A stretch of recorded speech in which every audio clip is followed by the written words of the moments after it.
So let me welcome all of you. Good day, good night, wherever you are today in the world. Now we are at panel 6. Panel 6 is about preservations of the marine environment, including the hazard of plastic debris. This is a very important issue, I believe, of the day. We have a number of policies already came out at the global level, at the regional level, at even national levels. In Indonesia, we have a national plan of actions. I will explain that later on in EU as well, and I think in many countries where you are coming from and watching the live stream today, you also have your own domestic regulations and policies on addressing marine environment, as well as the specifically for today's discussions on the hazard of plastic debris. So we will have 4 speakers for presentations, and the first one will be presented by Dr. Alec Stephen O'Brien. She will speak about connecting legal islands, the quest for regulatory solutions to marine plastics. Her presentations will be pre-recorded, 10 minutes, and she will be joining us in the Q&A at the end of the presentations. Second speaker is Dr. Kitamura. He is Associate Professor from University of Tokyo. He will be talking about designing an international instrument for combating marine plastic pollutions. He will have a live presentation as well, joining us later on at Q&A. Our third presentation will come from Professor Mossop, Professor Joanna Mossop from Victoria University of Wellington, and she will speak about implication of EPNG treaty for the regions. She will only have a pre-recorded presentation, and because it's midnight in New Zealand, so she will not be joining us on this Q&A session. And last but not least, we'll have Ambassador Lokong Pakent. He is the ambassador and perm rep of Vanuatu to the IMO. He will be discussing about tackling marine plastic from ships, Vanuatu's led initiative at the IMO. So we have until in 1 hour and 15 minutes or 20 minutes or so, until 21:30 Japan time, Tokyo time. And without further ado, I think I would like to invite the Secretariat to play the pre-recorded video of Dr. Stephen O'Brien, Associate Research Officers from WMU Sasakawa Global Ocean Institute. She is based in Malmo. So, Secretariat, I think if you will, could you please launch the video? Good morning, good afternoon, and good very late evening to those fellow colleagues that are in Japan. My name is Alec Stephen O'Brien, and I'm very honored and happy to speak to you today. And I really would like to thank the organizers for giving me the opportunity. This presentation is recorded. I would like to prevent that any connectivity issues occur. But of course, I will be joining my fellow panelists and the moderator in the discussion later on. I would like to also thank the Secretariat of the conference, who have been really fantastic in organizing, setting everything up. I'd like to talk to you today about marine debris, and I will talk to you first about the aspects or specificities of this problem in the East Asia and Pacific region. And then I will talk to you about what I mean by legal islands, and I will move on to then very initial discussions on actually developing an international legally binding treaty on marine plastics. And I would like to base frame my presentation around the following 4 hypotheses. So first of all, it's very important if we look at marine debris management to look also at the East Asian Pacific region. And whatever regulatory responses are being taken in the region, they need to be embedded in a very complex global and regional regulatory landscape.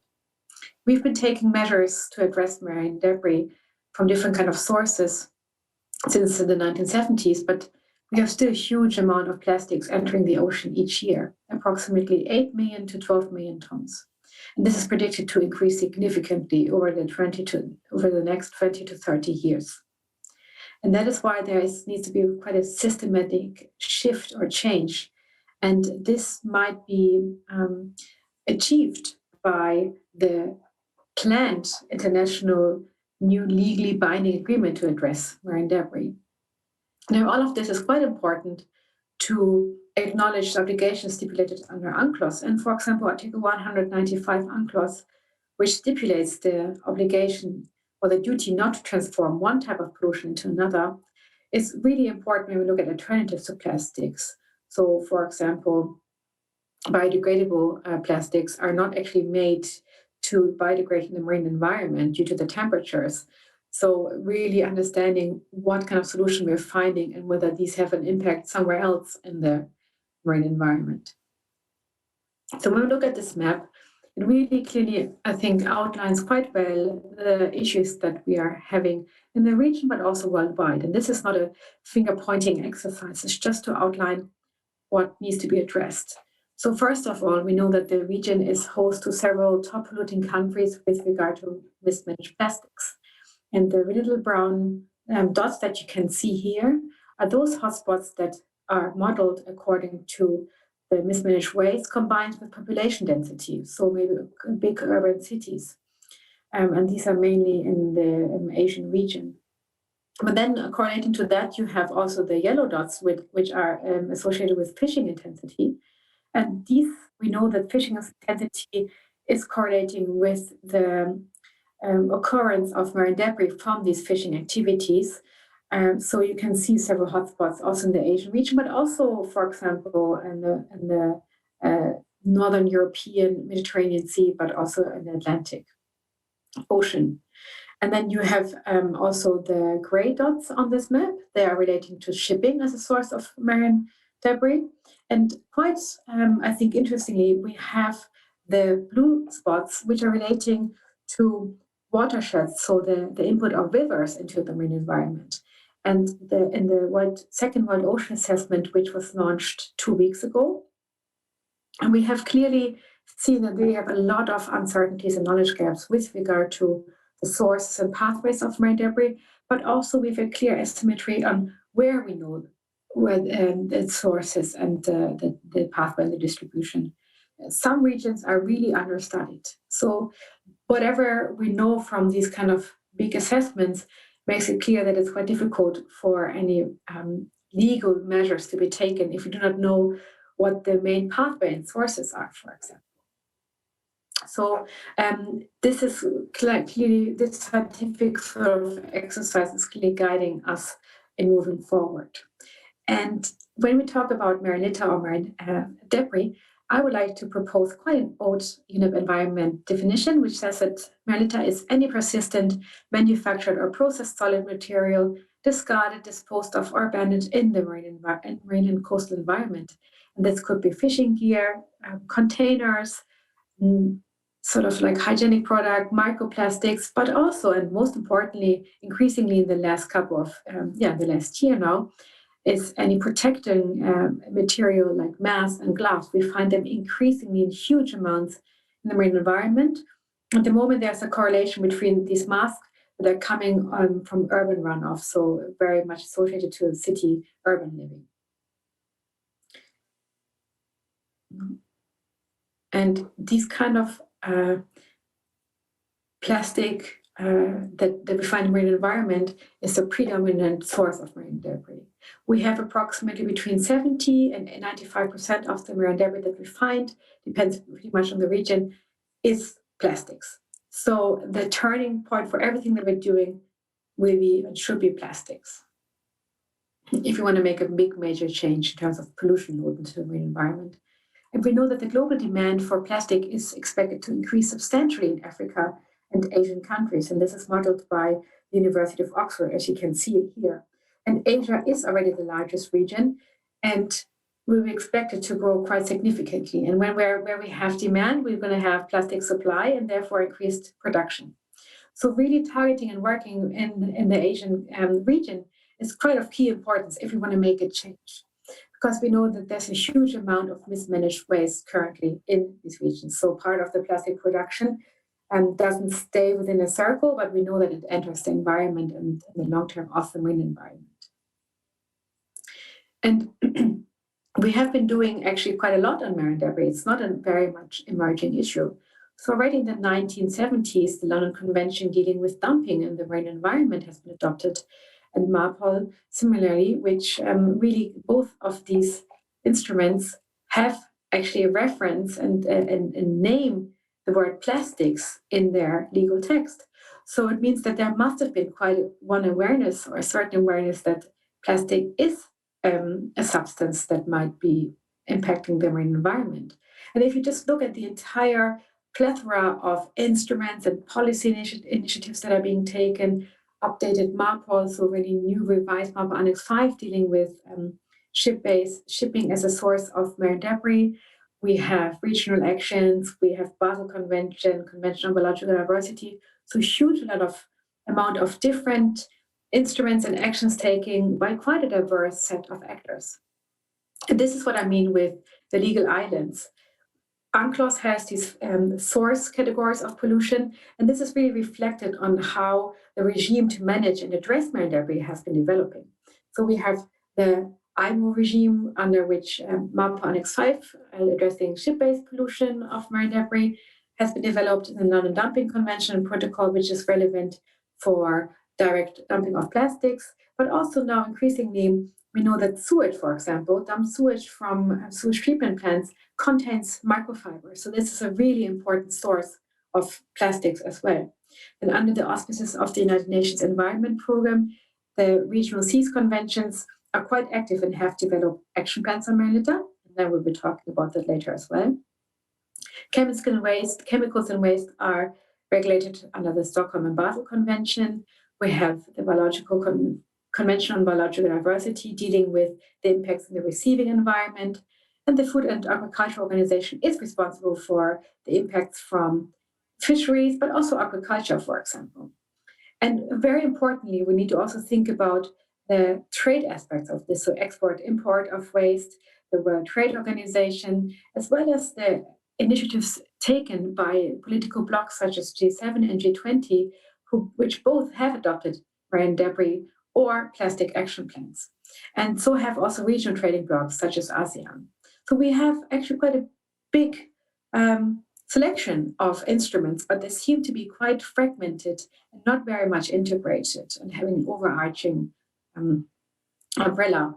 And the key question is, does the current regime actually help us to prevent and reduce the amount of marine debris entering our ocean? And the answer is no. So Lau modeled in a paper that she published in Science in 2020 that if all of the current instruments that we have available would be implemented, we will only achieve a 7% reduction in plastic influx. So that means that we have actually something wrong in the entire management and how we approach the issue of marine debris. And the United Nations Environment Programme, in an assessment of the effectiveness of the regulatory regime, actually came to the conclusion that there is no global agreement that specifically addresses or prevents marine plastic litter and microplastics, or provides a comprehensive approach to management. So really, clearly, there needs to be something changed and different, and a different approach needs to be sought. And here I'd like to put forward the role of the United Nations Environment Assembly, which is really a catalyst for change and to rethink the entire issue. So under the United Nations Environment Assembly, there have been already a working group that deals with marine litter and plastic pollution. And in 2019, there was a first attempt by certain countries to pitch an international plastic convention, which was not entirely successful. But this year, in the UNEA 5, which is a two-step approach, so UNEA 5.1, the first session of UNEA, Germany announced together with the governments of Ghana, Ecuador, and Vietnam an international ministerial conference on maritime plastic pollution, and which is then to be further negotiated and on substantive matters next year in spring. And what does the International Plastic Convention, or marine debris, marine pollution, plastic pollution, however we would like to call it, how could it look like? So the resolution of Linnea 5.1 gives already us an idea of how it could look like. It says that there should be some consideration to develop a new global agreement, framework, or other form of instrument to provide a legal framework of global response and to facilitate national responses, especially for those countries with limited resources and capacities. And this is quite interesting because in September of this year, there will be a ministerial conference, which will be hosted by the 4 governments I mentioned before. And the following 5 key points will be addressed. So first of all, what is the overall objective and goals of such an instrument? Are we looking at marine debris, at plastics? Are we looking at certain types, certain regions, reduction targets? And then there will be also an understanding what is the regulatory approach at the moment, how is the life cycle approach of plastics addressed, and in all of this, the ministerial conference seeks dialogue with industry and consumers, which I think is of key importance. Then we have the national and regional cooperation and implementation, data monitoring and reporting, and as well as financial and technical support. So it's quite a long list of aspects that will be discussed. And just to take one step back, so we have approximately 40,000 types of plastic, depending on the combination of monomers and polymers. And we also know that there's a huge waste exported and imported from one continent to another, which really shifts the plastic burden from the producers and to consumers. So it's quite a complex system of international trade that needs to be addressed as well. And if we know that we have a very increased plastic consumption and production up to 3 times, 4 times the current level, we know that we really need to address the entire issue in a systemic change rather than looking at piecemeal approaches. And all of this, we have a lot of uncertainties. Like I mentioned, the sources, the pathways. What about extreme weather impacts, climate change, so sea level rise? Would that change anything with regard to marine debris? And Lau et al. In their 2020 science paper also mentioned that the role of the informal waste sector is hugely important in addressing this issue. We know that without this informal waste sector, we would have so much more plastic in the environment. So how do we incorporate these kind of waste pickers into such a global treaty? And all of this is prevention is key. I think it's very important to prevent and to reduce the plastic that we have. And this leads us to regime interactions. Law of the Sea cannot just act from the receiving environment, essentially. We need to think about what are mechanisms that are untapped between law of the sea and climate change, law of the sea and fair trade law, for example. And also, what are targets that can be shared among different industries without actually creating conflict of interests? And these are quite interesting topics when we look at the scenario that has been worked by Libertor and Unready. They looked at the scenarios based on certain improvement or changes, similar to the climate change regime. And if you look at the first scenario A, you can see that if you have a scenario as usual, there will be increased plastic production and as well a corresponding mismanaged plastic. So this is the core, the darker circle. Then for the scenario B, you can see the biggest change for the Asian region. If you have improved waste management, you can continue to produce the same way that you did before. But we know there's a huge decrease in waste management, in mismanaged waste. And then if we combine the reduction of plastic use, so change the way we produce and consume, in combination with improved waste management, you can see where we have huge amount of impacts both in Asia and in Africa. And let's not forget, this is a very transboundary issue. So whatever happens in Asia or in Africa can impact the Asian region. So this is a very clear guideline, I think, where maybe the main aspects of the mechanisms could lie. And what is really also important is that we've learned that the entire regime is very fragmented. But we have one really great sort of level within the North Sea, and that's the regional level, in which the Regional Seas Convention have been already incredible, prolific in developing integrated responses towards the issue of marine debris. So COLP and SPREP, so they both have adopted action plans on marine litter. They're quite new, and they're addressing really the issue in a comprehensive manner, looking at sea-based sources, land-based sources, education awareness, and science and monitoring and assessment. So these are really quite an interesting integrated approach that are target-made for that region. And the question is now, should we have a global agreement from which regional obligation and reduction targets could be derived, or should we have an umbrella framework under which the regional activities are taking place?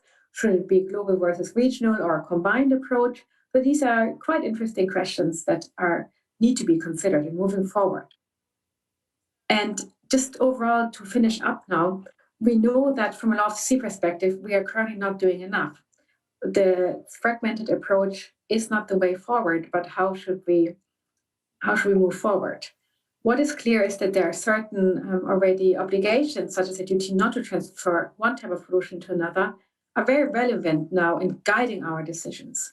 And this is clearly that the business as usual is not the way forward, because whatever we're trying to find different alternatives to plastic, there might be a different shift or impact in the ecosystem somewhere else. So it's really important that there needs to be a holistic view on this topic.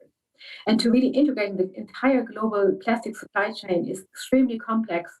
It starts with the plastic producers, with the chemical companies, shipping, it's even textile industry, medical industry, aviation industry. It's really complex, and it needs to be really thought through on how to integrate that. And the plethora of actors and stakeholders that are already active and that are working on it even maybe paralyzing the effectiveness of the regime, because it gives the impression, oh, someone else does something already, let's just continue, or let's do this little project. But what we need is a systematic shift and change. And this is also relating to what do you think is an acceptable level of pollution? And this calls for the application of the precautionary principle. When is something that we perceive as a risk, and what threshold level do we have to meet until we say enough is enough now? So that's really important, and this needs to be part of a discussion as well. And lastly, what do we do with the legacy pollution? Both in terms of setting thresholds, so what is the baseline here, where do we start measuring it? But also, what do we do with the pollutions already in the marine environment? What about the damage that is causing, both in terms of direct physical impacts, maybe old fishing nets, tangling in propellers, but also with regard to human health consideration. So really this temporal space of the issue, starting from the past, looking to the future, that makes it quite exciting in how we move forward. And we are really excited that we can continue to work on this topic now also in the near future with the ministerial conference. And with this, I'd like to thank you very much for your attention, and I'm looking forward to discussing this with the fellow colleagues and to attending the remainder of the conference. Wish you a very lovely day. Thank you very much. It's a very comprehensive presentation. You covered a lot of new things, new idea. I believe this will give many of you viewers who follow the presentations probably some comments and ideas for the future discussion. So now I would like to request Associate Professor Tomofumi Kitamura to have your live presentations. Please, the screen is yours. Again, hello everybody. I'm Tomofumi Kitamura. I'm an associate professor at the University of Tokyo. I thank you very much, Ambassador Oe Grosvenor, for the introduction. And I'd also like to thank the organizer of this conference for inviting me to this important meeting. Well, today, I will speak of the problem of marine plastic pollution, especially focusing on how international instruments could be designed to address this issue. My presentation consists of three parts. First, I present a brief overview of what's the problem of marine plastic pollution is and how the international community has responded to this issue so far to set the scene for my main part of the presentation. Then second, I discuss the possible design of an international instrument to tackle the issue of marine plastic pollution.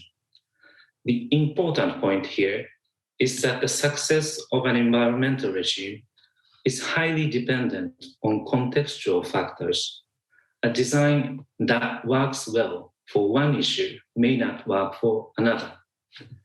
So in this part, I will provide some examples of factors for examination in designing an environmental regime and consider what an instrument for marine plastic pollution could look like by comparing this problem with other environmental problems such as the ozone layer depletion and climate change. Then, in the last part, I take up the issue of international trade. This is a factor that may have important implications for the design of the environmental regime. So this last part is a continuation of the second part, but I take up the issue of trade separately so that I can examine this factor a little more deeply. Now, what problem does marine plastic pollution pose? I will not give a detailed discussion of this question because Dr. O'Brien has already given us a concise, good picture of the situation. However, let me just reiterate a few important points. First, marine plastic pollution is growing rapidly and it is having a serious impact on marine environment, ocean-dependent industries such as fisheries and tourism, and especially in the case of microplastics, it may also cause serious risks to human health. Second, around 80% of the plastic that end up in the ocean comes from land-based sources, and around 80% of this plastic leakage comes from some developing middle-income countries in Asia. Third, to cope with this problem, there is a growing consensus that downstream measures such as improvements in waste management infrastructure and the implementation of cleanup programs, these are important but not sufficient. So, to tackle this problem, we need an immediate response involving not only developed countries, but also developing countries. And that response has to include not only downstream measures, but also upstream measures focusing on reduction, reuse, and recycling of plastic products. Now, what has the international community done so far to tackle this problem? As Dr. O'Brien reported, and this figure on this slide shows, there already exists a number of instruments addressing the issue in one way or another. The overall architecture of this instrument is often described by the term fragmentation. This means we have a patchwork of international institutions that are different in their character, their constituencies, their spatial scope, and their predominant subject matter. However, this architecture or framework has been incapable of effectively responding to the problem of marine plastic pollution. Then, what can we do to solve this problem? In the assessment report circulated in 2018, UNEP presented three options.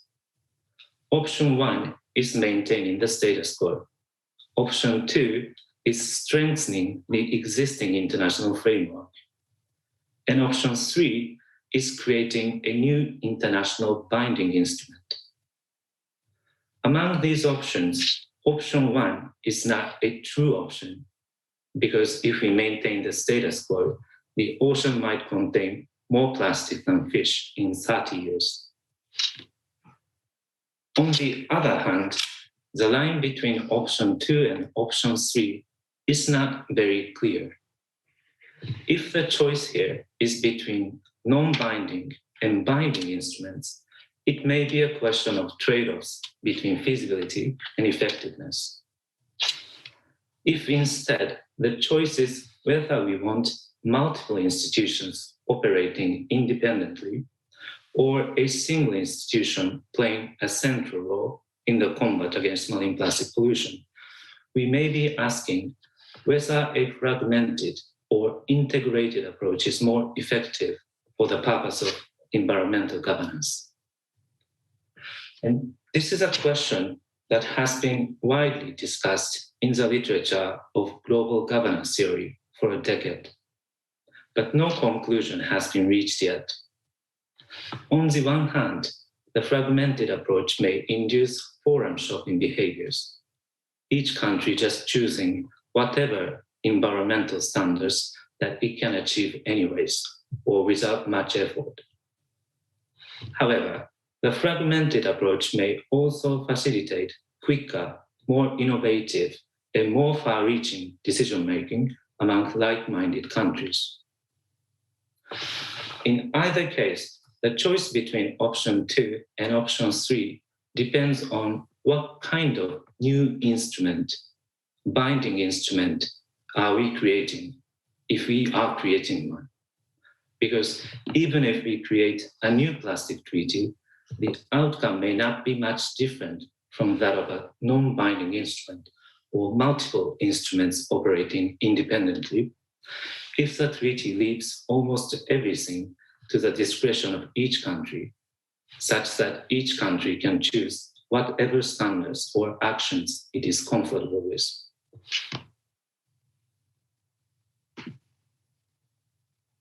Then, what kind of plastic treaty are we creating? Here, I see two groups of ideas.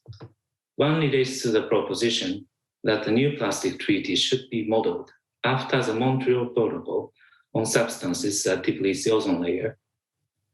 And the other is that the Paris Agreement on climate change is the more appropriate model.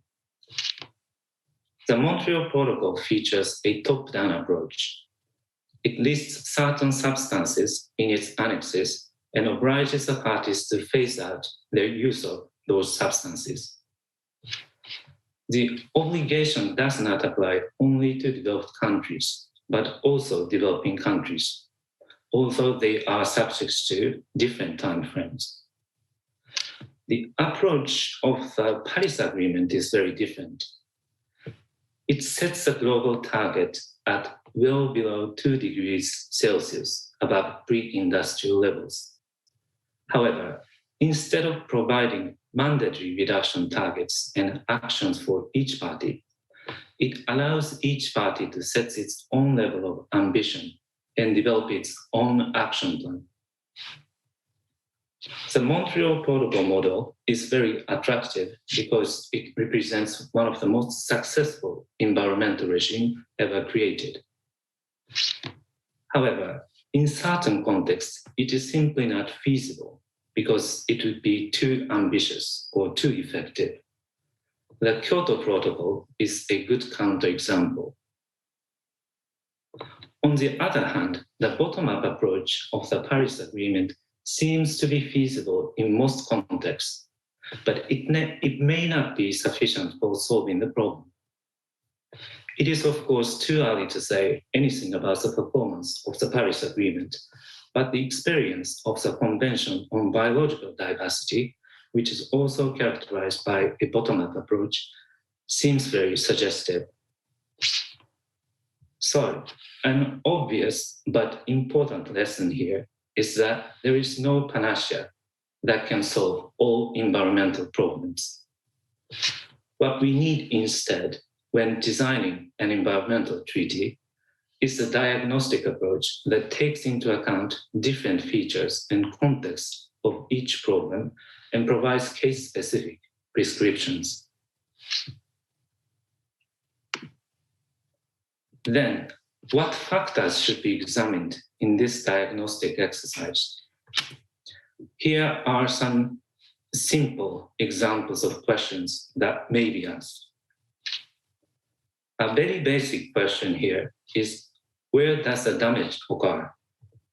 If it occurs within the territory of a specific country, as in the case of transboundary movements of hazardous waste, the response is probably, the best response is probably to let that country itself decide what to do by introducing procedural obligations such as prior informed consent.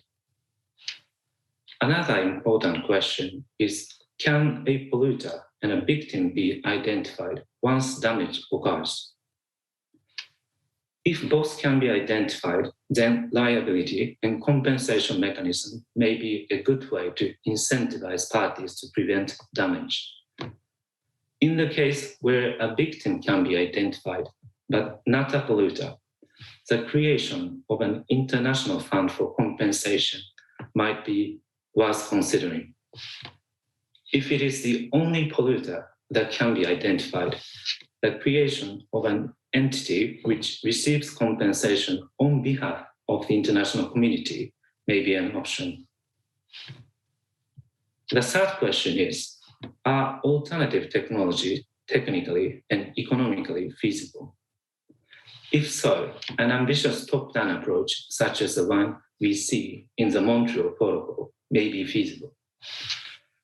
In fact, the literature suggests that the single most important reason for the success of the Montreal Protocol was that solutions were already available that were profitable for industry. The fourth question is the problem visible to the public?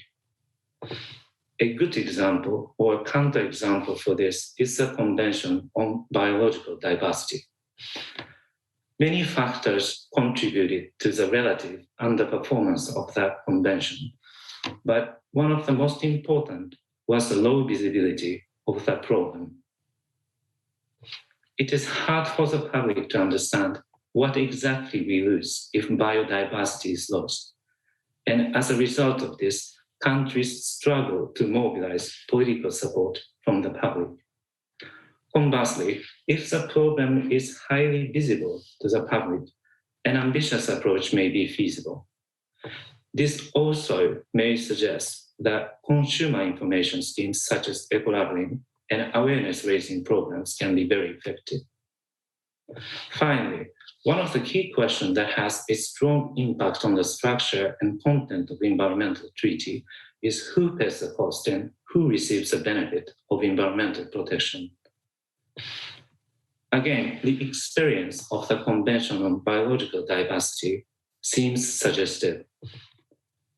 It is true that every country must pay to preserve biodiversity, but those who have to pay the most are the developing countries because biodiversity is especially abundant in those countries.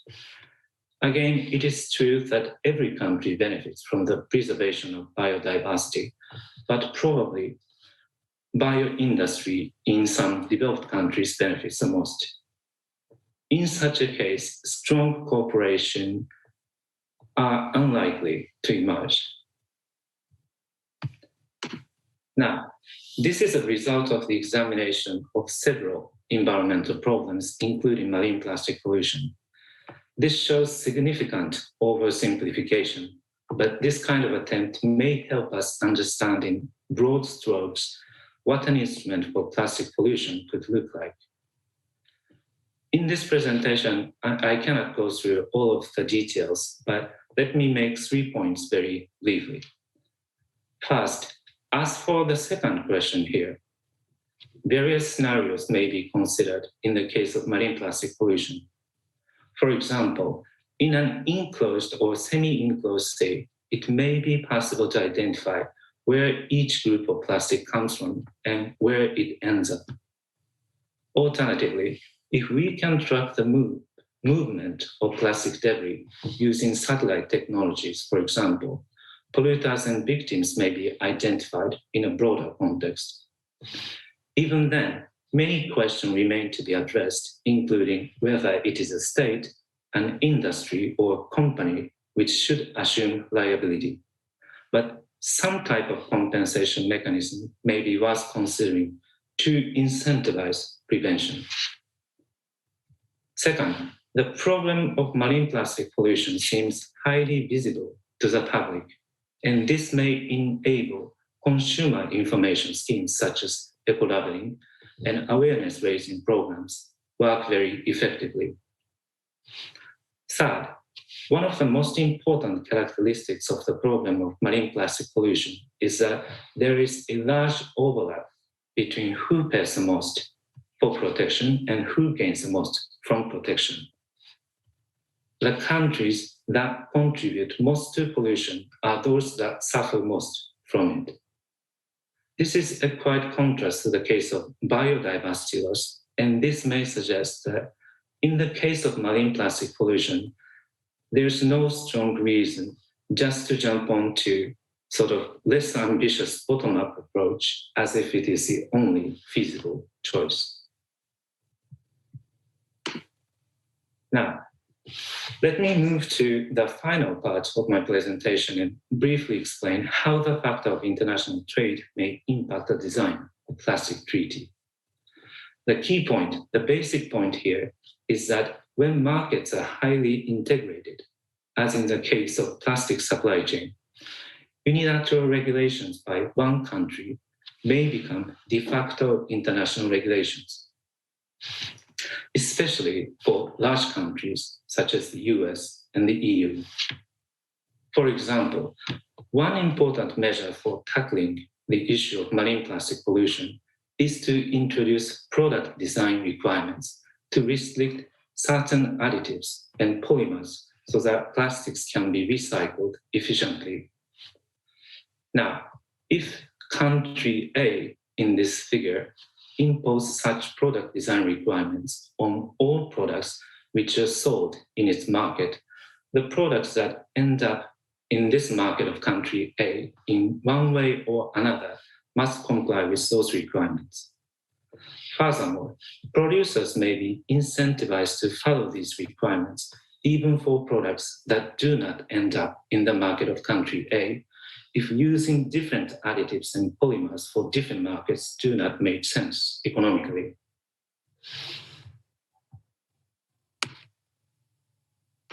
Now, there's one more point we have to take into consideration here, and that is certain unilateral regulations are prohibited by the WTO agreement and therefore may not legally available.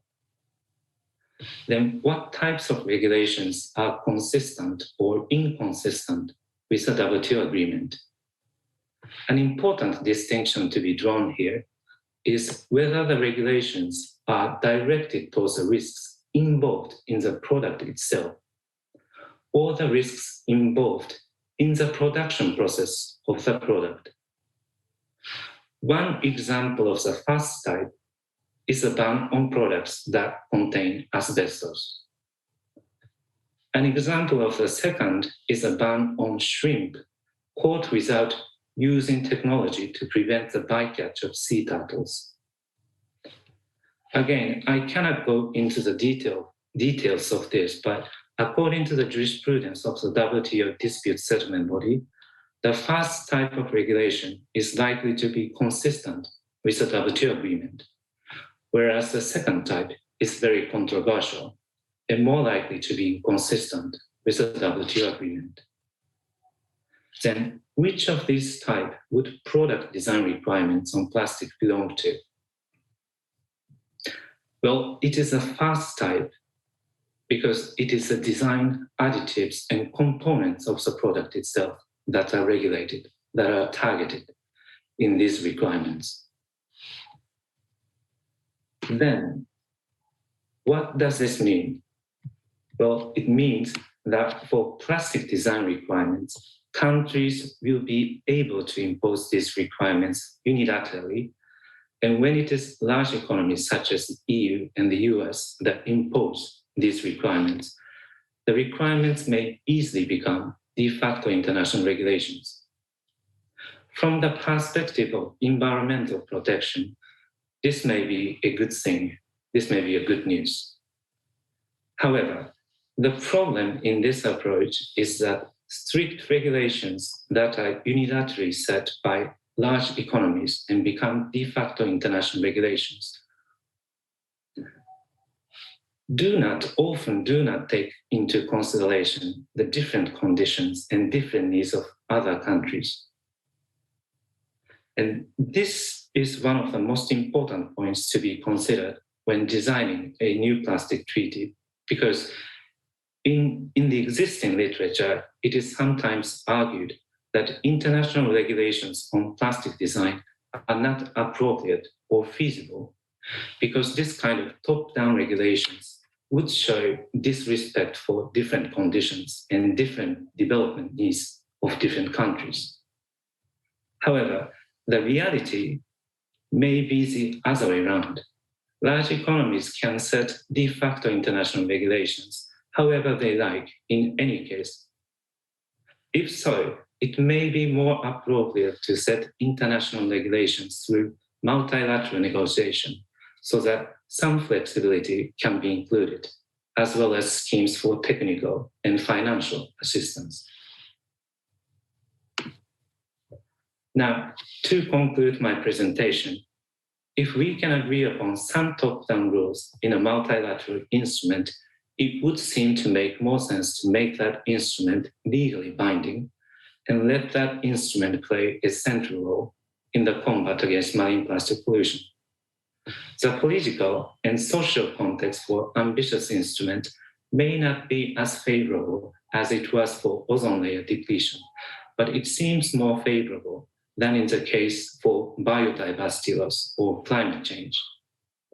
Then what we may want here is a hybrid of top-down and bottom-up approaches. And if it is so, the question is, what kind of measures and actions should be imposed from the top down? And what kind of measures and actions should be left to the discretion of each country?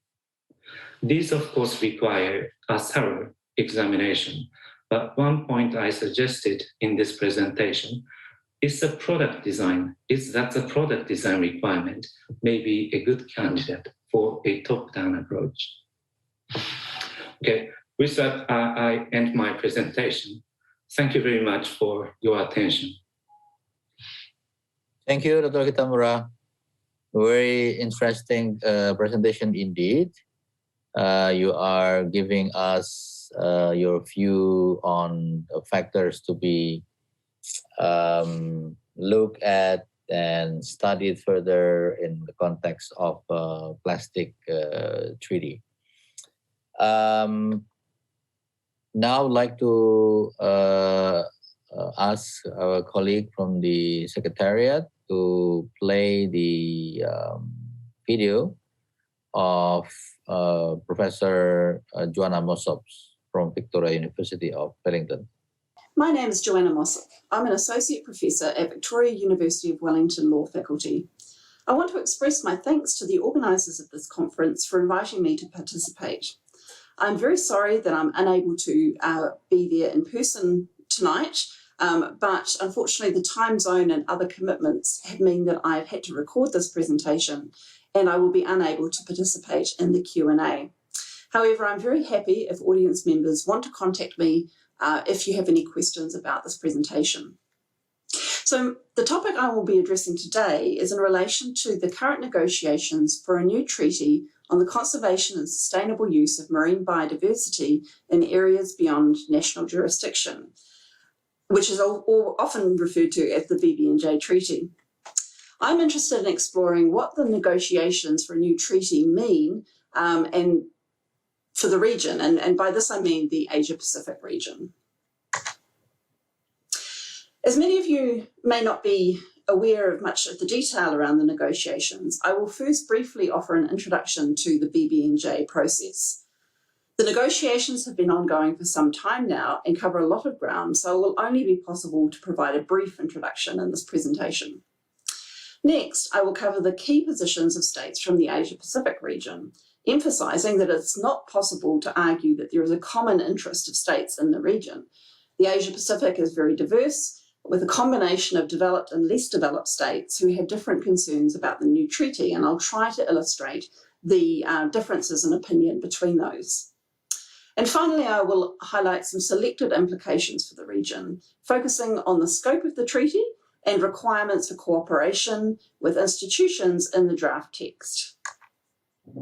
So, the negotiations around this treaty were prompted by a range of factors. First, there was disagreement about the legal principles that apply to the exploitation of marine genetic resources on the high seas and on the deep seabed. Second, many have argued that the areas beyond national jurisdiction have not been well served by the existing legal framework, and that it would be beneficial to negotiate a new implementing agreement under UNCLOS. So these issues were discussed in an informal working group that began in 2006. It wasn't until the last 5 years that there was agreement to establish a preparatory committee, and in December 2017, the General Assembly authorised 4 sessions of an intergovernmental conference to negotiate the new treaty. So you can say that overall the progress has been fairly slow since it first came up. The General Assembly resolution decides that negotiations shall address the 4 elements of a package that was agreed by states in 2011. These include the conservation and sustainable use of biological diversity of areas beyond national jurisdiction, in particular marine genetic resources, their access and benefit sharing, area-based management tools, including marine protected areas, environmental impact assessment, and capacity building and the transfer of marine technology. Another very important aspect of the General Assembly resolution was that the process must not undermine existing relevant legal instruments and frameworks and relevant global, regional and sectoral bodies. So where we're at in the negotiations is that our last session of the Intergovernmental Conference was held in August 2019. The session that was originally scheduled for March in 2020 has been postponed. There is a possibility that we may resume in August, and at that next session we will be discussing a second draft text. I'm just going to briefly introduce a couple of the key topics. The first is the legal regime for access and benefit sharing of marine genetic resources in areas beyond national jurisdiction. MGRs, of course, have the potential to be the source of new biotechnology, such as pharmaceuticals, and developing countries initially argued that species found on the seabed should be governed by the principle of common heritage of mankind in the same way as mineral resources are. This would allow all states to benefit in the exploitation of resources found in commons areas. Many industrialised states have argued that the high seas freedoms should apply instead, and unfortunately, there doesn't seem to be much agreement among the different states. The first draft of the text excluded common heritage of mankind from consideration or from the explicit test, but this was vigorously opposed by the G77. Other issues include what types of research will be covered in the treaty, what access provisions might apply, and whether monetary or non-monetary benefits might result. The second key issue I want to highlight is that of area-based management tools, including marine protected areas. Currently, a number of global, regional or sectoral bodies can and do impose area-based measures, but they are really hard to get agreement on, and they almost never are cross-sectoral in nature. While states seem to agree that a process is needed for the identification of suitable areas, there's still significant debate about how the Conference of the Parties, which I'll refer to as COLP, will overlap with existing bodies and frameworks. For example, if the COP agrees that there's a vulnerable area in a place where an RFMO exists, what is the appropriate division of responsibility between the COP and the RFMO? What happens when there's no RFMO? Can the COP establish a marine protected area, or will an RFMO need to be formed? I want to come back to the issue of the institutional relationship between existing bodies and the COP. The requirement in the General Assembly resolution that the new treaty not undermine existing frameworks and bodies has created a lot of tension within negotiations. For example, what would happen if the COP identifies an area for protection in which there is in which there is an existing RFMO, something I referred to in the last slide? There seems to be sort of two approaches here. The first is that if an existing body is in place, the COP cannot take decisions on its subject matter. The other opinion is that regardless of the existence of another body, as long as it doesn't override or undermine the mandate of the other body, COP can take complementary decisions. I quite like the way that Vito De Lucia in 2019 put it, which is that it's more useful perhaps to think of complementarity and compatibility rather than trying to delineate geographically and materially the individual and overlapping mandates. So let me now turn to the implications of the treaty for the Asia-Pacific region. As I mentioned, there's probably two areas within the region. On the one hand, we have North and South Asia. In the part of the world, there are fewer areas of the high seas, as well as considerable debate around the territorial sovereignty of particular features and the appropriateness of some claims to maritime zones. In the Pacific, coastal states, EEZs dominate the Western Pacific, but there are still plenty of large areas of high seas. Another important thing to note is that the ocean is increasingly interconnected. So even for parts of the world that are dominated by exclusive economic zones, what happens in the high seas can have a significant impact in areas under national jurisdiction. When thinking about the interests of states in the region, it's clear that there's a diversity of interest based on national circumstances. States range from industrialized countries with significant economies to middle-income countries with large exclusive economic zones to small island developing states. The largest states in the region also happen to be distant water fishing nations. For those countries, protection of their access to fisheries is a priority. And although they are engaged in the process, they are perhaps more conservative than others in acknowledging a role for the COP created by the agreement. Excuse me. Japan is one country that has a commercial interest in marine genetic resources. And the other large states are also potentially in a position to participate in high-cost activities such as research into MGRs. Smaller economies may be highly dependent on their exclusive economic zone for their economies. And this is especially true of Pacific's small island developing states, which are often referred to as PSIDs. They are often conscious of the impact that high seas activities have on their own exclusive economic zones. They are more likely to be hopeful that the MGR regime will provide financial benefits and to support a more active COP. There is also the matter of diversity between parts of the region. In the Asian region, again, as I mentioned earlier, it's dominated by disputes in relation to maritime zones, including sovereignty over features as well as entitlement to maritime zones. This makes it reasonably difficult to identify where areas beyond national jurisdiction are in the region and to cooperate in their regulation. Although there are examples of regional and bilateral cooperation, including with fisheries, these tend to be limited and more modest in nature. In the Pacific, almost the opposite is true. While there are a few disputes about maritime zones, these are fairly limited. The defining characteristic of this region is the level of cooperation between PSIDs on maritime matters such as fishing. Organisations in the Pacific are doing a reasonably good job of ensuring that areas beyond national jurisdiction are sustainably managed. For PSIDs, there's a considerable amount of concern about the regulation of fishing in the high seas pockets in the Western Pacific. States have long been worried that activities on the high seas might undermine efforts in the region to conserve biodiversity. So the next slides just illustrate the different types of existing bodies that may be in play.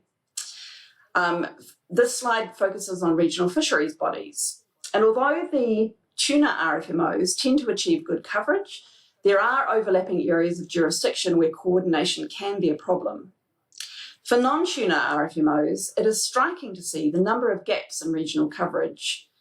There are parts of our region where no RFMO exists. Now, this may in part be due to the fact that most non-tuna RFMOs focus on the high seas, and there are fewer of those in Asia. But more likely, the lack of RFMO reflects the problems engaging in cooperation when significant disputes exist about sovereignty in maritime zones.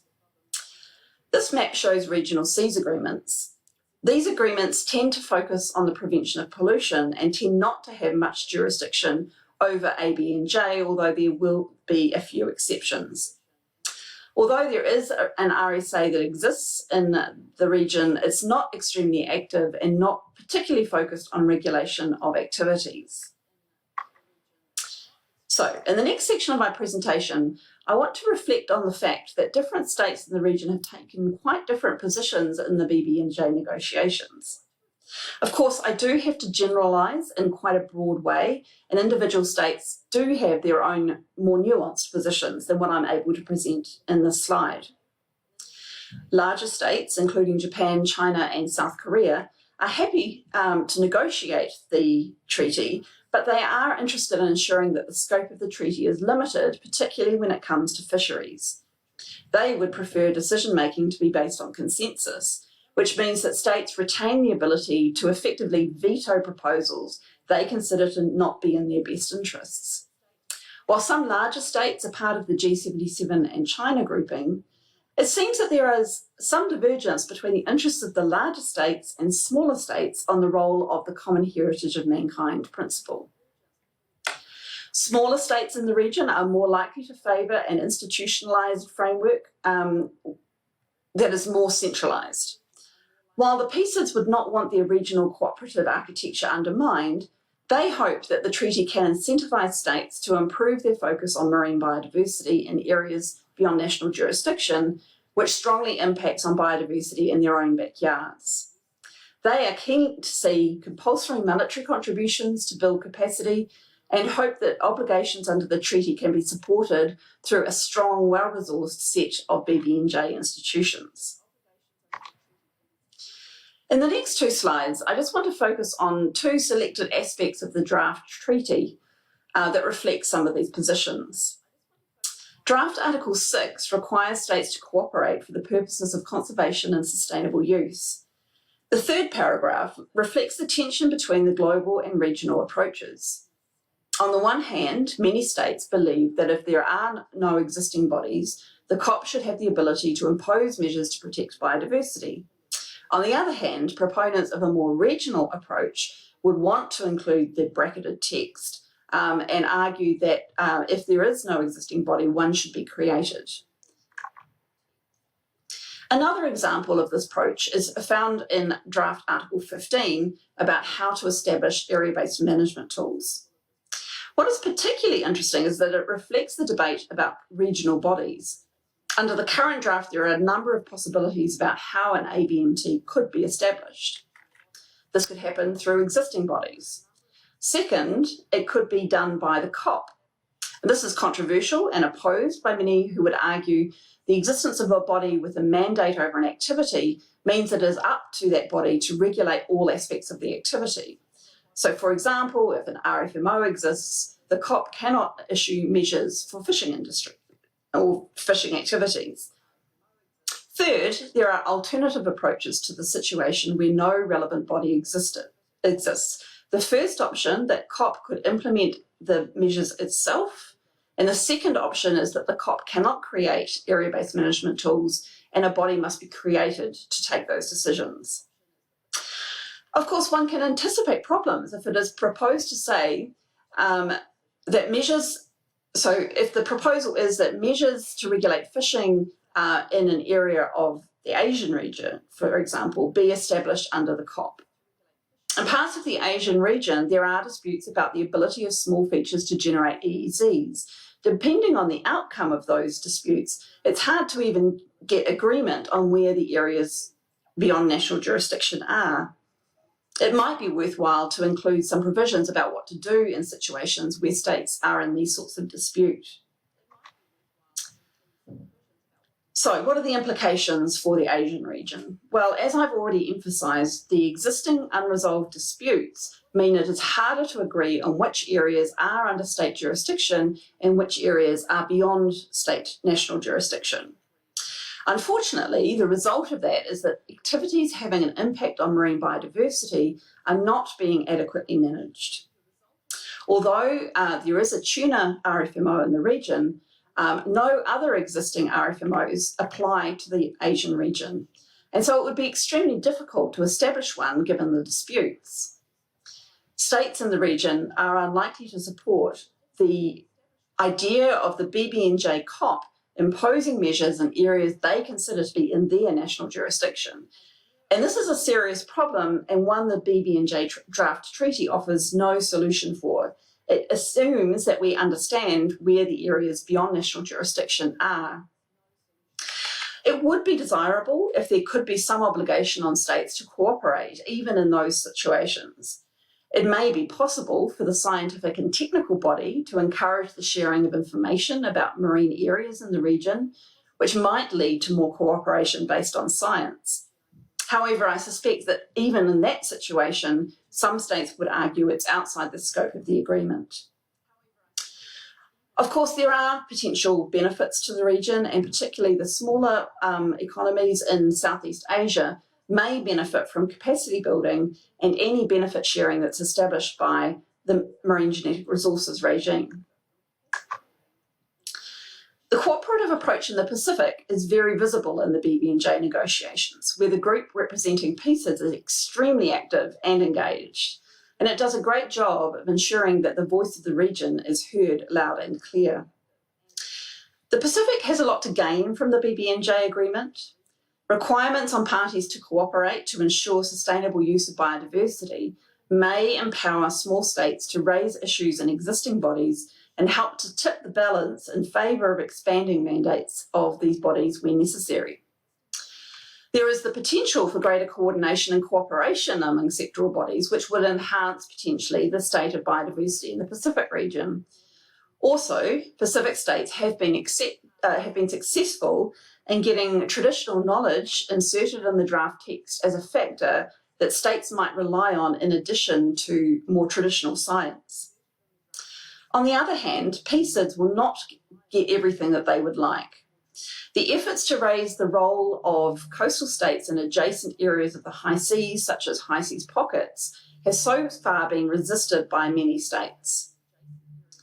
Any ability to benefit from capacity building and MGRs may be inhibited by the reluctance of larger states to agree to monetary benefit sharing or compulsory financial contributions to support capacity building.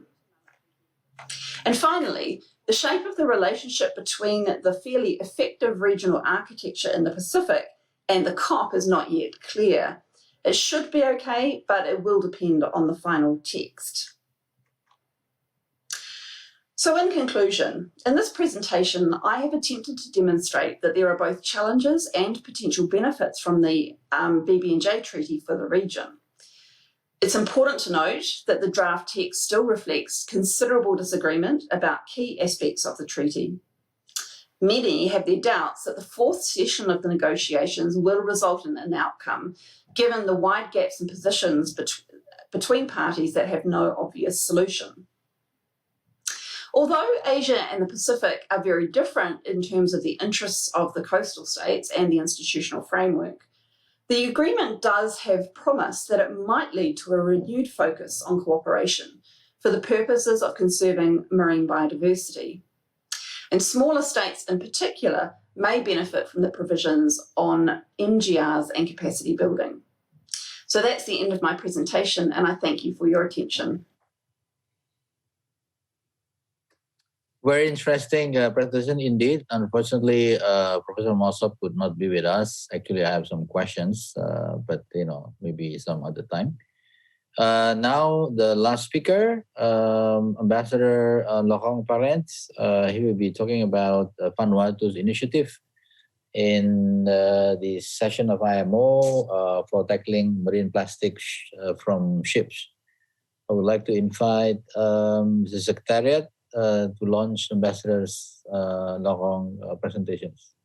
Please.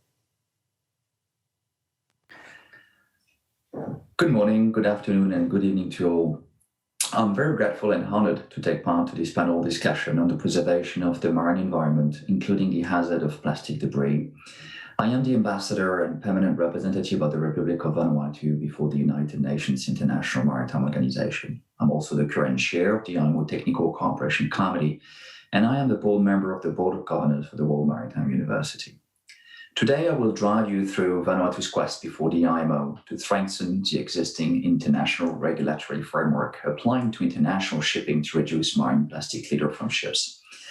I will concentrate specifically on Vanuatu initiatives and leadership, which I hope would translate into concrete actions, though there are numerous challenges left to be considered, and the first of which being the lengthy process of developing new international requirements. Now, marine litter has been recognized as a threat to ocean health since our understanding of the environmental aspect of human actions in the world oceans started to expand in the 1970s, prompting international regulations to prevent imports of marine litter, most notably the London Convention, London Protocol, and the International Convention for the Prevention of Pollution from Ships, which are all falling under IMO.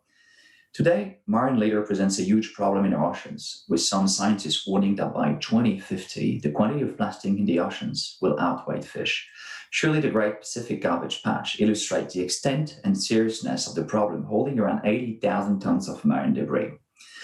It is against this background that the United Nations 2030 Agenda for Sustainable Development includes Sustainable Development Goal 14.1 to significantly reduce marine pollution of all kinds, including marine debris, by 2025.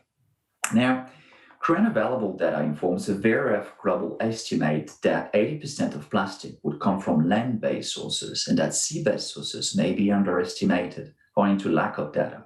And it is interesting to note that the ratio 80-20 is not traceable to a published scientific paper or technical paper. While it is generally assumed that the majority of plastic waste entering the world's oceans come from land-based sources, marine litter resulting from sea-based activities such as fishing, aquaculture, shipping, ocean dumping, and other ocean-based activities has not been specifically quantified on any scale. However, figures demonstrate that the contribution from sea-based versus land-based sources varies largely between areas. And in some areas, marine plastic litter sea-based source dominate, primarily coming from fishing vessels, followed by shipping, offshore industries, and tourism. As a good example, abandoned lost or otherwise discarded fishing gears, known as ALDFG, also known as ghost gear, is a major contributor to marine plastic pollution, representing 49% of the Great Pacific Garbage Patch mass. Now, marine plastic litter sea-based sources, and more specifically marine plastic litter from ships, including fishing vessels, is regulated by the IMO. Now, the IMO is a specialized agency of the United Nations, established in 1948 and is headquartered in London. The IMO is responsible for measures to improve the safety and security of international shipping and to prevent pollution from ships. The IMO pioneered the prohibition of plastic disposal from ships anywhere at sea almost 30 years ago with the International Convention for the Prevention of Pollution from Ships, known as MARPOL Annex 5, prohibiting the discharge of all types of garbage, including plastic, into the sea from ships, except in special cases.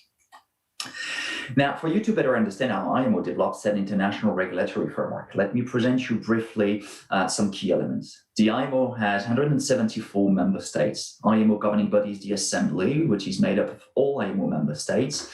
The Council is made of 40 member states elected by the Assembly.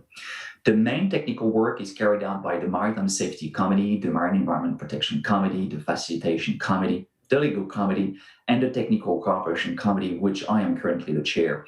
So 5 in total, which are all assisted by 7 subcommittees, which all have their specialty. And all subcommittees and subcommittees are complemented with working group, drafting group, expert groups, correspondence group, and sessional groups. So the IMO is now responsible for more than 50 international conventions and protocols and hundreds of codes and guidelines and recommendations. And it is Vanuatu's goal that additional measures be adopted to strengthen the protection of the marine environment from marine plastic litter from ships. Now, why the IMO is currently looking closer into marine plastic litter from ships? Now, following a submission by various member states, including Vanuatu, the IMO Assembly, at its 30th session in late 2017, recognized the ongoing problem of marine plastic pollution as addressed in MARPOL Annex 5 and encouraged member states to submit concrete proposals to the competent IMO bodies. Following this call, Vanuatu submitted paper MEPC 72-15, which was co-sponsored by 5 other member states, suggesting a new output to conduct a comprehensive review of the extent of plastic litter from shipping in view of adopting further measures to tackle this global problem and determine the contribution of IMO concerning SDGs 14. Following Vanuatu's submission, MEPC 72, which was held in April 2018, agreed to include a new output: development of an action plan to address marine plastic litter from ships, which was supported by a vast majority of IMO member states, which means that Vanuatu had successfully opened the door to potential new measures to address marine plastic litter from ships. Now, since the new output was secured, it required to be activated. At MEPC 73 in October 2018, 14 countries associated themselves to Vanuatu paper MEPC 73-82, proposing a draft action plan to address marine plastic litter from ships. Of course, Vanuatu did not just propose the adoption of a plan, but brought forward several actions to be considered. And all said proposed actions are listed on the left-hand side of the screen, appearing in orange at the moment. Now, during that MEPC 73 session, a working group worked very hard to come up with an action plan, which was adopted by the MEPC as resolution MEPC 31073 on action plan to address marine plastic litter from ships, thanks to Vanuatu initiative. Now, today, this action plan contained 30 actions, of which 17 originated directly or indirectly from Vanuatu et al. Paper, which we felt quite conclusive for a small island developing states with very limited resources. Now, the plan would remain a plan if not implemented. To achieve the implementation of each action, it requires as many submissions as it is necessary, sometimes before the parent committees, MEPC and MSC, for approval to then be passed to the competent subcommittee for discussion, sometimes during working group, drafting group, or correspondence group, to eventually come up to a consensus, to then be sent back to the competent parent committee for approval and adoption of a new or amended regulation. In other words, it takes a hell of a time. Following MEPC 73 in October 2018, Vanuatu has been the only IMO member state submitting papers before the Marine Environment Protection Committee, the Maritime Safety Committee, and the Prevention, Pollution and Response Subcommittee, known as PPR, triggering 6 actions of the plan, which will be discussed shortly.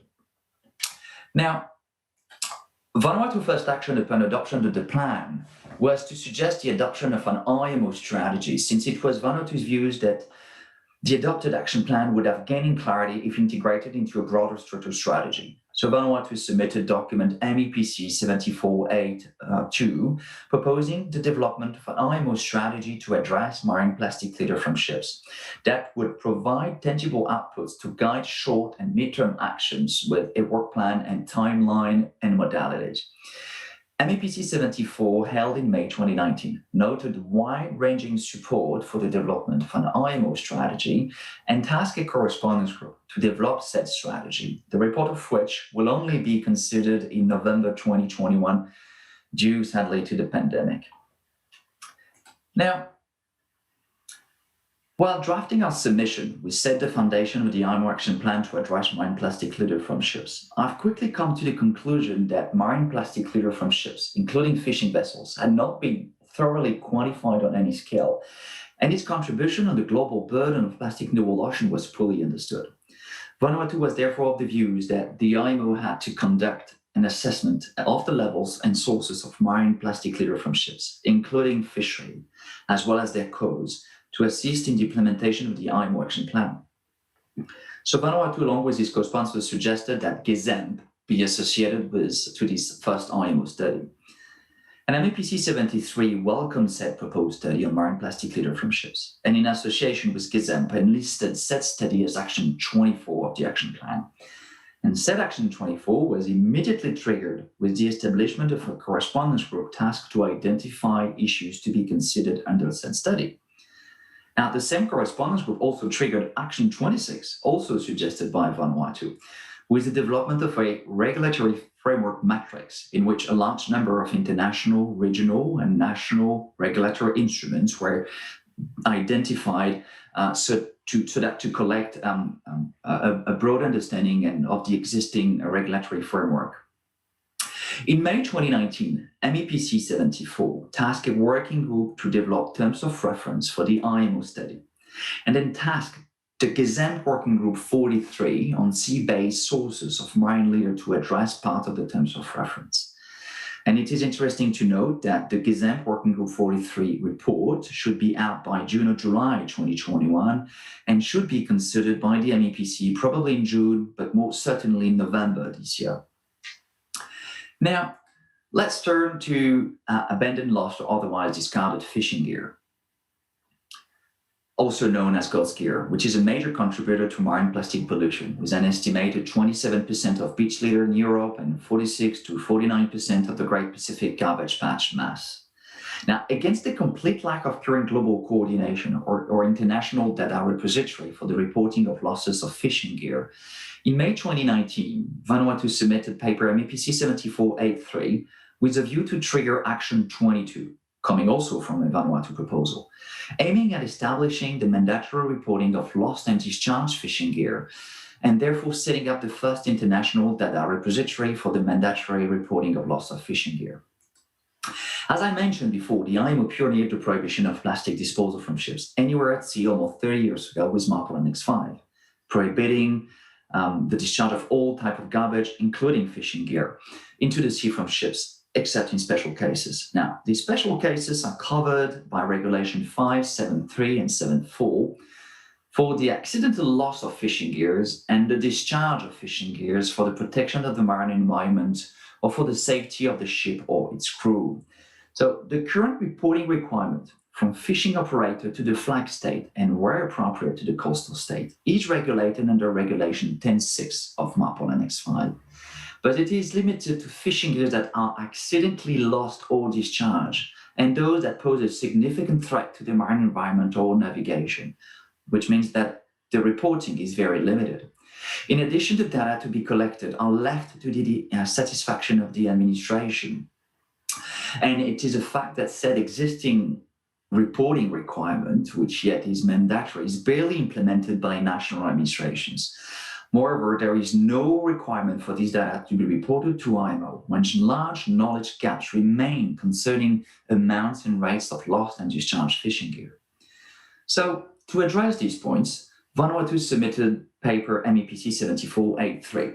It suggested that Regulation 10.6 of MARPOL Annex 5 be amended to remove references to significant threat and accidental, since leaving the current reporting requirement for fishing vessels operators to their respective administration largely open to interpretation. It also suggested insertion of a new Regulation 10.7, providing for the mandatory reporting of lost and discharged fishing gears from the flag state to the IMO. Proposed Vanuatu amendments were largely supported in principle by MEPC 74, which tasked the PPR subcommittee to consider how to amend MARPOL Annex 5 and its related guidelines to implement MARPOL Annex 5. Now, in February 2020, the Pollution Prevention and Response Subcommittee 7 session reviewed another Vanuatu paper, PPR 717, on the same subject matter, and a correspondence group was established with a task to consider how to amend MARPOL Annex 5 and its related guidelines to facilitate and enhance reporting of the accidental loss or discharge of fishing gear. And I'm pleased to report that the correspondence group report was released in February 2021, which largely supported the following outcomes. The first of which was to remove references to accidental in Regulation 5713. To remove references to accidental and which poses a significant threat to the marine environment or navigation in Regulation 5.10.6, to broaden the reporting requirement from the fishing vessels operators to the administration, to add a new Regulation 5.10.7 to make mandatory the reporting requirement from MARPOL Annex 5 state parties to the IMO. Also, a list of mandatory data to be reported to the IMO to form part of a new appendix to MARPOL Annex 5, so that to harmonize the type of data to be reported to the flag state and then to the IMO. And then also the use of the IMO Global Integrated Shipping Information System, known as GISIS, as the appropriate tool for report.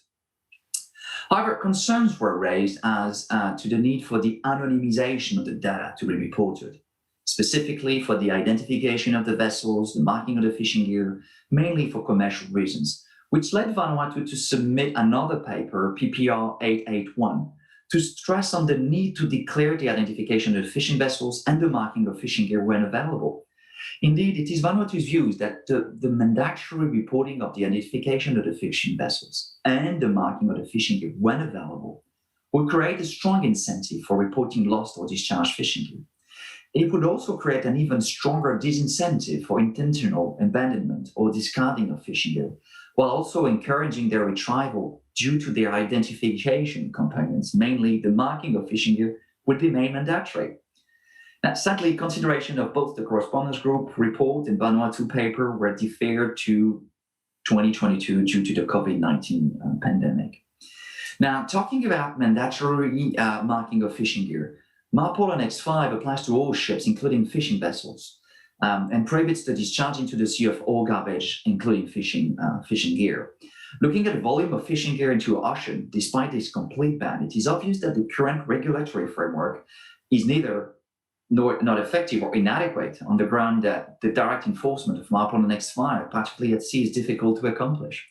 So the adoption of international mandatory disincentive measures, such as the marking of fishing gear, allowing the identification of the owner of the gear which lost discharge or deliberately discarded the fishing gear, would obviously help addressing shipboard fishing gear mismanagement issues. And in Vanuatu's views, MARPOL Annex 5 is the appropriate instrument to make mandatory the marking of fishing gear. Now, this is against this background that Vanuatu submitted paper MEPC 7584 in May 2019 to trigger Action 2 of the IMO Action Plan, EI, to make mandatory the marking of fishing gears. While consideration of fisheries management practices is outside IMO mandate, it is Vanuatu's views that shipboard garbage management issues, and more specifically shipboard fishing gear mismanagement issues, fall within IMO mandates and are nowadays more than ever of public concern internationally. The marking of fishing gear would be an efficient tool to improve said shipboard fishing gear mismanagement issues, since when properly marked, it can help identify the owner, which, as I said earlier, creates a strong incentive for reporting, but also an even stronger disincentive for intentional abandonment or discarding of gear, hence strengthening compliance of MARPOL Annex 5. Moreover, making the marking of fishing gear mandatory under MARPOL Annex 5 would facilitate its worldwide application, since MARPOL Annex 5 counts today 154 contracting states. Lastly, it would complement the FAO voluntary guidelines for the marking of fishing gear, which remain voluntary by nature and have therefore no binding effect. Now, how the mandatory marking of fishing gear could be regulated? Vanuatu's paper MEPC 7582 suggests an amendment to MARPOL Annex 5, prescribing the mandatory marking of fishing gear, which in Vanuatu's views should not be too prescriptive, to provide administration with enough flexibility to implement a compliant mechanism. So a goal-based approach could be favored. Vanuatu suggests that the new MARPOL Annex 5 Regulation 10A, with supported guidelines, could set in stone the new mandatory regulatory framework for the marking of fishing gear, and a draft wording of said Regulation 510A appears on the screen in orange. Such an amendment to MARPOL Annex 5 would allow Port State Control officers to inspect the actual marking of fishing gear as part of the Port State Control on operational requirements set forth in Regulation 9, hence contributing to the enhancement compliance of MARPOL Annex 5. As of to date, Vanuatu paper MEPC 7584, which was due to be considered in 2020, has been postponed to 2021, yet again due to the COVID-19 pandemic. And it is Vanuatu's objective that said proposal be supported in principle by the MEPC and be sent to the PPR subcommittee, currently considering the mandatory reporting of lost and discarded fishing gear, hopefully in 2022. Now, turning to measures to facilitate the detection, reporting, positioning, tracking, and recovery of containers lost at sea, Action 10 and 11, which Vanuatu also triggered. I'll try to go very quickly since I think I'm just going beyond the time allocated, but containers are the most common ways of transportation. It accounts for 52% of the world seaborne trade, and according to the World Shipping Council, more than 194 million units were shipped in 2016. Unexpected events may lead in some cases to the loss of containers at sea. This may be due to bad weather conditions or to major incidents on board. And it is very often difficult to have precise figures on the numbers of containers lost but the World Shipping Coalition Council estimates an average of 1,582 lost containers per year. But just recently, more than 3,000 containers have been lost in the Pacific alone. Multiple coastal countries regularly face the consequences of containers lost off their coast. And the consequences can be very negative for maritime safety and the environment. And the goods transported often contain all forms of plastic, either as protective or packaging product or as a commodity per se. Now, the current regulatory framework provides that in the event of an incident of container lost at sea, the master of the ship is bound to communicate the information at his disposal to the competent authorities, and the ship owner is liable for the cost of locating, marking, and removing the wreck as per the Wreck Removal Convention. Sadly, there is no mandatory reporting requirement from the flag state to the IMO. However, it is not always easy to immediately detect the fall of a container of a ship, and even if the fall has been notified, it is very hard to quickly determine the exact number of containers lost and their precise location on board. Hence, the time and location of the containers lost is not available. So this is against this background that Vanuatu submitted paper MEPC 102-2113 in 2020 before the Maritime Safety Committee with a view to trigger Action 10 and 11 of the IMO Action Plan,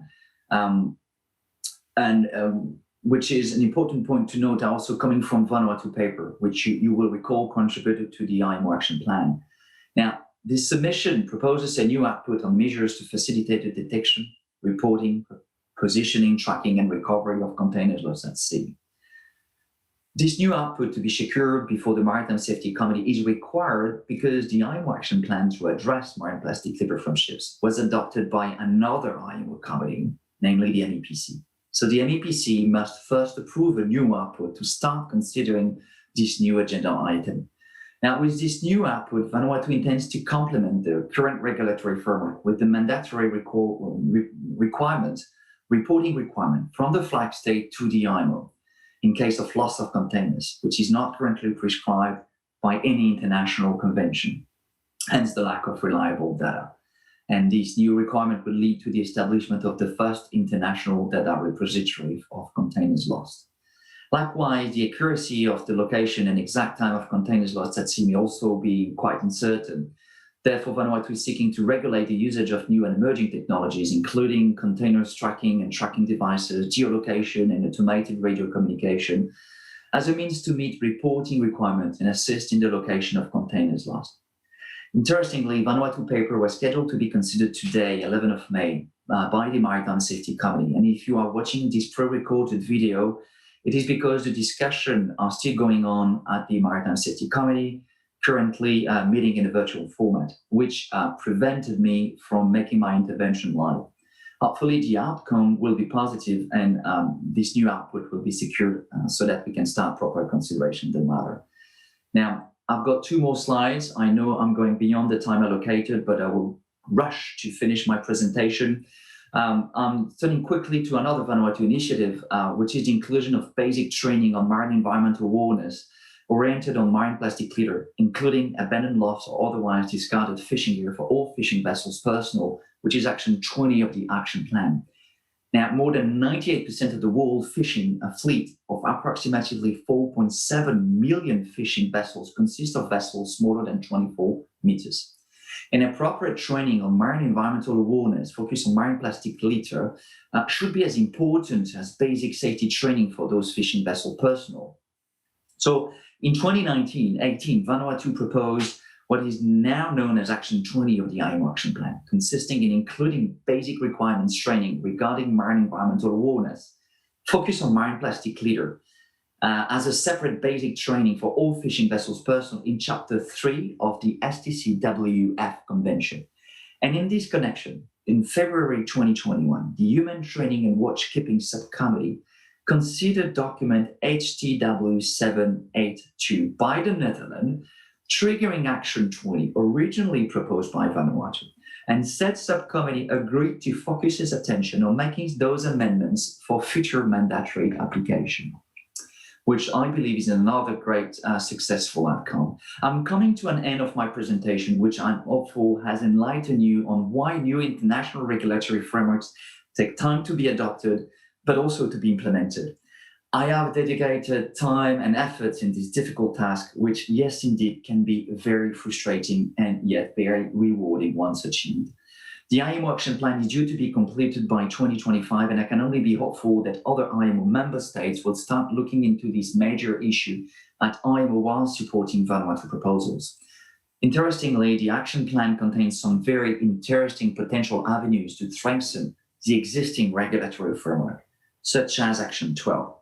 Consider the most appropriate instrument to address the responsibility and liability for plastic consumer goods lost at sea from ships, which is also coming from a Vanuatu proposal. Action 12 could be the most valuable one, but remains to be triggered by one of the IMO member states before the IMO legal committee, which I hope will come very soon. Well, that concludes my presentation. I thank you very much for your attention, and I realize that I've gone way beyond my allocated time. Thank you very much once again. Thank you, Ambassador. A very comprehensive presentation, and congratulations for Vanuatu's initiative. I hope that the discussion in IMO will be in favor of not only Vanuatu, but also member states of IMO, because I believe these are very important contributions of our environment.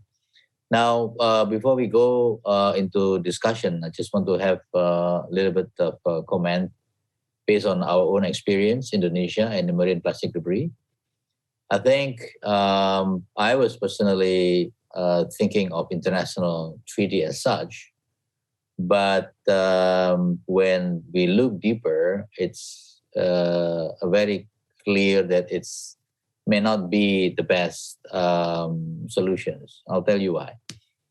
Baseline of the problem from the land, I would say, and also second, the problem from the vessels. From the land, many of the numbers that came up in different publications, they are estimates, okay?